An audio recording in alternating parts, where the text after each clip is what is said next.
اہلیت رکھتے تھے، ان میں شرائط پائی جاتی تھی، اس لیے ان کا اجتہادی اصل میں دیکھیں اجتہادی مسائل جو ہوتے ہیں ان مسائل میں ہے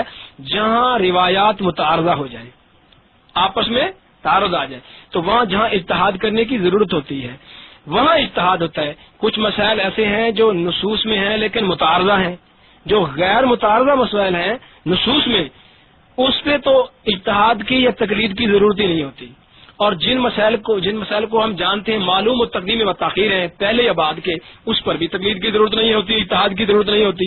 لیکن جن مسائل میں یہ وضاحت نہ ہو،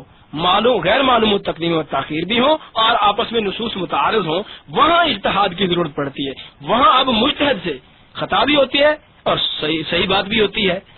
تو اب امام اللہ تعالیٰ نے تو مجتہد جو مطلق ہے، جو اس کا اہلیت رکھنے والا ہے، اس کے اگر صحیح بات نکل آئی نصوص کے مطابق یعنی صحیح طریقے سے، تب اس کو 2 اجر ملیں گے، اگر خطا ہو جائے تو اللہ تعالیٰ خطا ان کو معاف کرتے ہیں اور اجر 1 دیتے ہیں۔ بات رہی یہ بات کہ امام مالک، امام شافعی، امام احمد بن حنبل، امام ابو حنیفہ رحمہ اللہ کے مقلد نہیں تھے، ان کے مقلد ہوتے تو یقیناً ان کی تقلید کرتے، وہ خود مجتہد تھے، اجتہاد کیا، اس لیے ان کی اپنی ذاتی رائے ہے، بعض مسائل میں ان سے خطا ہو گئی، بعض مسائل میں خطا نہیں ہوئی، تو یہ باتیں ایسی ہیں اجتہادی اعتبار سے، کیونکہ وہ غیر معلوم و تقدیم و تاخیر مسائل ہیں اس لیے۔ اور 2 رائے کا آ جانا یہ کوئی اچنبے کی بات نہیں ہے، جیسے قرآن کی 7 قراتیں حق ہیں، حالانکہ صحابہ کرام رضوان اللہ علیہم اجمعین قرات کے اختلاف پر لڑنے تک قریب ہو گئے، اور 2 صحابہ ایسے جو آپس میں لڑنے کے قریب ہو گئے، نبی پاک صلی اللہ علیہ وسلم کے پاس پہنچ گئے اور آپ صلی اللہ علیہ وسلم نے دونوں کی علیحدہ علیحدہ وہی ایک ہی صورت کی قرات سنی، آپ نے فرمایا دونوں صحیح ہیں، 7 قراتوں پر یہ قرآن نازل ہوا، تو 7 قراتیں ہی صحیح ہیں، اور یہ 2 قسم کی رائے کو اللہ کے رسول نے خود بھی صحیح قرار دیا، یہ کوئی ضروری نہیں ہے۔ جی یہ جواب کافی ہے آپ کے لیے۔ جی السلام علیکم ورحمۃ اللہ وبرکاتہ۔ بھائی حمزہ رضوی بھائی، میں نے آپ کا انتظار کیا، آپ مائک پہ نہیں آئے، اگر آپ موجود ہو تو ٹیکسٹ میں لکھ دیں، پھر میں آپ کے لیے مائک چھوڑ دیتا ہوں۔ میرے خیال میں حضرت موجود نہیں ہے حمزہ رضوی بھائی۔ حضرت میرا یہ سوال ہے کہ یہ جو طالب الرحمان صاحب ہے، یہ تو حضرت جو ہے ان کا تو مناظرے کا جو ہے وہ اسٹائل ایک دم مختلف ہے۔ اب یہ حال ہی میں مہینے پہلے جو ہے ایک مناظرہ پیلٹاک میں اس نے کیا تھا، تو حضرت 2 جو ہے موضوعات تھے، ایک موضوع تھا کہ غیر مقلد جو ہے منکرین حدیث ہے، اور دوسرا موضوع تھا جناب وہ زبردستی اس موضوع کو لے آیا کہ جی وہ ہمارے عقائد پر بات کرے گا، تو گھنٹہ اس نے اپنی طرف سے جو ہے وہ طے کر لیا۔ تو حضرت جو پہلا گھنٹہ تھا بڑی مشکل سے اس سے جو ہے وہ گزار پایا، وہ کوئی اس کو 24 گھنٹے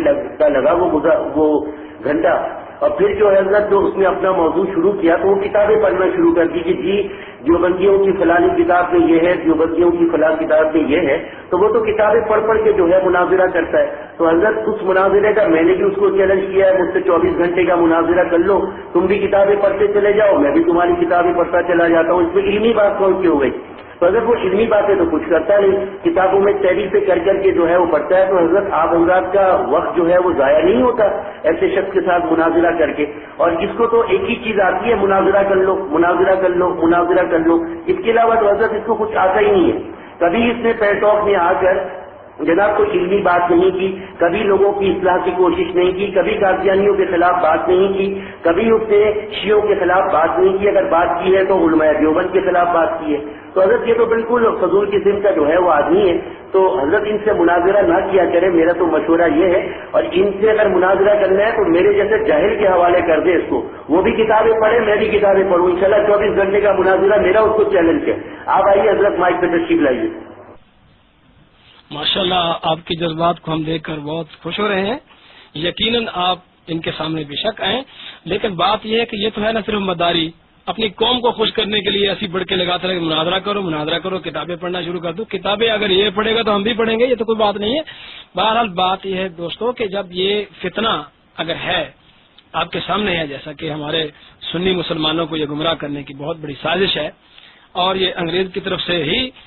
پالتو چھوڑے ہوئے ہیں، آج بھی ان کو ایٹ ملتی ہے اور ٹکا کے اس کا ان لوگوں کا کام ہوتا ہے،